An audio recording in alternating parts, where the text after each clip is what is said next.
So today we have Mrs. Jodi Jones Mendez. She's a business leader for a financial institution, and she's on the line. How you doing, Mrs. Jones Mendez? I'm awesome. How are you? Are you used to having two last names now? I am sort of getting used to it, but not fully. Not fully yet? Congratulations on walking down the aisle. Was it like really nerve-wracking? I never want to do that. Did you have like a big wedding, like tons of people and all that stuff? Not so big. COVID. Oh yeah. You guys need a do-over then. You can't be having a wedding in masks and stuff. Well, 50.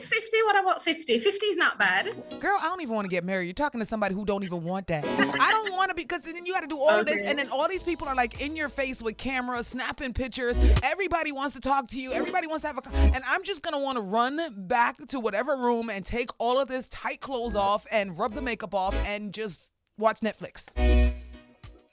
Okay. Understood. Yeah, we're in two different worlds. It's okay. But one world that we all can agree on is that money makes the world go round. And a lot of times, a lot of us don't really have access to a lot of money. A lot of us aren't trust fund babies. We didn't have parents who were able to create legacies. So maybe we're out here trying to create our own legacy. And with them now doing another increase to minimum wage, let's really have conversations on how we might be able to take that extra little bit of money, and make it work for us. What can we do to achieve financial wellness? And what does financial wellness mean? Does it mean being rich and loaded? What does it mean? Okay, so financial wellness, that's a very big topic. It's not necessarily something that some of us would, want to be keen on, because we'll just hit on some painful points, like designing a budget.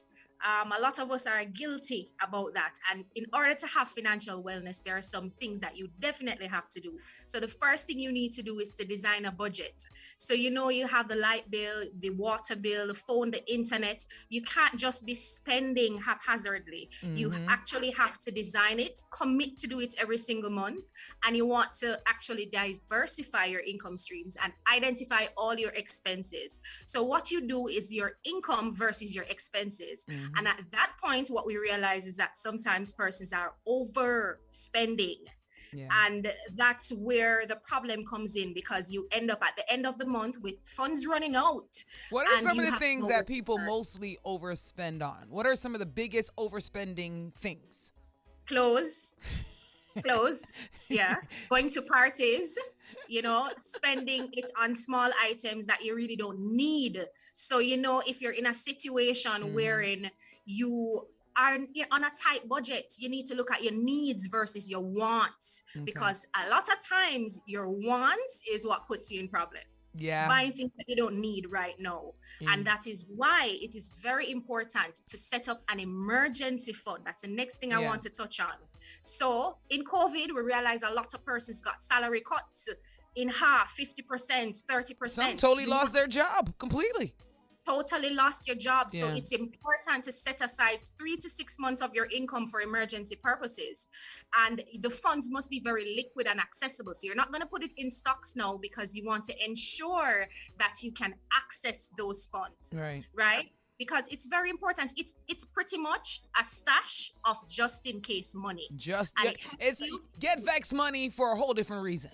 Right. All right.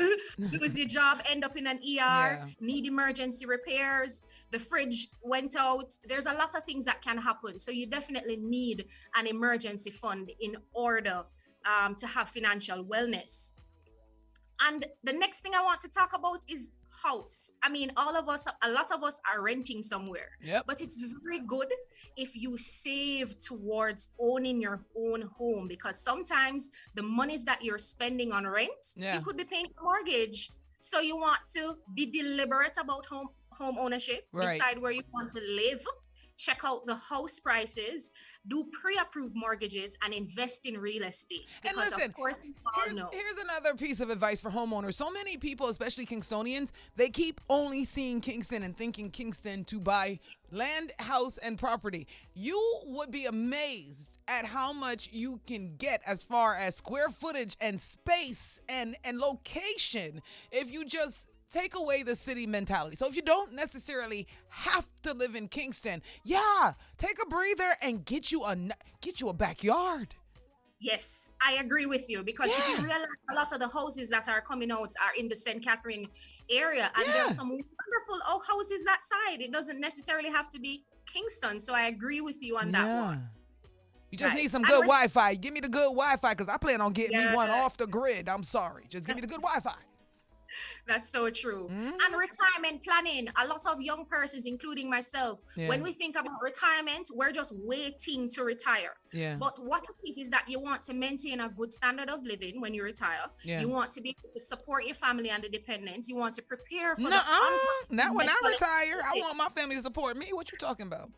You want to actually get tax benefits and better return, and you want to enjoy your retirement with peace of mind. So if you're contributing to group pension right now, which is 10%, you want to do that additional 5%, because the value of money now will be different years from now. So it is very important that you invest in life insurance products, health insurance products, and actually purchase financial products that are tax-free after 5 years. So you definitely need to think about your retirement. What about the burial? Does that come with the life insurance, the burial money? Because a lot of people don't think about that. And then when they die, the family are like looking for ways to bury them because it's so expensive.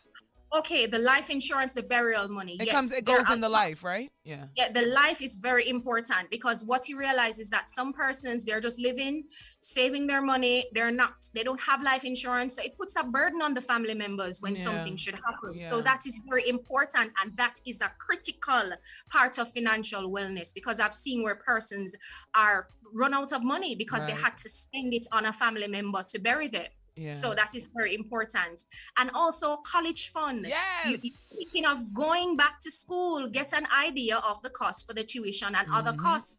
And you target financial products that are educational focused, and you purchase financial products that are actually education based. How about going one step further? If you are pregnant or just had a baby, just designate whatever little amount you can and put it into a stock or some kind of something that you know you don't touch, because your kid is going to want to go to college, or at another scenario, maybe they don't go to college. At least you have created a nice cushion for them to actually begin their life. Too many of us, especially African Americans and minorities, we're so quick to say, you're 18, get out of my house. Meanwhile, other cultures are like, nope, you're going to live right in here. You can keep your little room until you figure it out, get married, or really feel stronger in your adultdom. We be ready to kick our kids out before our kids even grew the wings yet. We be like, get out. You 18. Nope, bye. You know, and that's not good. It's not good. True. And that's why it's important to teach your children financial wellness from now. So as small as they are, you let them know that it is very important to save, and you encourage them to actually save their monies, whether it's from the home in a piggy bank to a financial institution where they know they're actually saving towards something. So that is very important to instill in your children from early. And, you know, one thing I want to touch on, and this is something that basically puts persons in a bad spot. What's that? When you have a lot of credit cards, you're spending wildly, going to all these financial institutions, messing up your credit. So when the time comes for you to take out a house or a car, you're in a situation where nobody wants to lend you anything. Talk true. So it is very important that you save and you don't spend your money wildly, because trust me, the interest rate on the credit cards are very bad. It's not worth it. Very high, I should say. And if you're not monitoring it properly, then what will happen is that you'll put yourself in debt. And I come back to the clothes buying. So you have the credit card, so you go on Shein and you go on Amazon and you do all the shopping, and you know, you feel good, like it's therapy. But at the end of the day, when you get your salary, you're unable to pay it back the credit card. Because you're too busy want to buy some other new stuff with the money. Exactly. And it's very good to consolidate all your debts in one place as well, and repair your credit history so that you can borrow in the future. It's a very, very important part of financial wellness. I'm gonna say the truth. And- I never really rocked with credit cards ever. The biggest credit card that I got in my adult life was the Visa debit card. I only got me a secure credit card after because I know the difference of having a credit card in the building of your credit structure. I found that out after, and I got a secure credit card, but it was simply for the purpose of building credit, not to actually really like use it for anything. You know what I mean? Like, I don't really believe in credit cards because too many people look at credit cards like free money. It's not free money. It comes back to bite you in the worst way. You have to have discipline. And if you don't have discipline, you're doomed. I don't, so I'm not getting it. And another thing, health insurance. It may seem just simple. Health insurance is very important if you want to stay financially well, because guess what? The unforeseen can happen. Should in case you're diagnosed with a critical illness, should in case something happens and you need to be rushed to the hospital, whatever it is, you have to ensure that you have health insurance to cover yourself and also your family member, especially if you're taking care of mommy and daddy. I know and you know that can get really expensive. Very. So it's good to get insurance, health insurance for them. And invest your funds. It's the time to actually start some serious investing. We saw what happened with COVID. You know, invest in bonds, unit trust, stocks, FX trading, pursue business interests. You may be looking at that special business that you can do and you have the talent, but you're not doing anything about it. Do it. Do the thing and have the power. And when you do the thing and have the power, you would actually put yourself in a better position for financial wellness. That's what I'm talking about. Yeah, and always make yourself a priority. So if you haven't committed to any of these things, make a commitment to start now. And you know, there's a time and a season for everything under the sun. Absolutely. A time to sow and a time to reap. If you fail to sow, do not expect to reap. I know that's right. And don't sit there and complain about you don't have no money, but your nails is on fleek and you have the latest Brazilian hair and you just got you a BBL and all of this other stuff. I don't want to hear it because I hear too many people say that. I don't even know where y'all finding the money. That's my question. Where y'all finding the money at? That's what I want to know. But we got this wonderful woman, Mrs. Jodi Jones Mendez. And I want to thank you so much for hanging out with us today. Where can people follow you or find you on social? All right. So my name is Jodi, as you said before, Jodi Jones Mendez. I actually work at Edicom Cooperative Credit Union, and I can just give you my telephone number real quick. Yeah, sure. Nikki, is that okay? Yeah. So the number is 876-552-8072. So that's 876-552-8072, and I'll just provide you with my email address as well. Sure. So that's jjones@educom, that's educom-co-op.com. So you can call me and email me. If anywhere in the world, call me, email me. I'm very responsive, and we can talk further about financial wellness for yourself for 2022. Absolutely. Just make the phone call. It doesn't hurt to start asking questions. And every little mickle will make a muckle. So even if you only can save this amount a month, just keep doing it. Keep doing it because there's going to be a time where you're so grateful that you actually did that. Even $1,000. Yeah, I could use $1,000 right now. Just saying.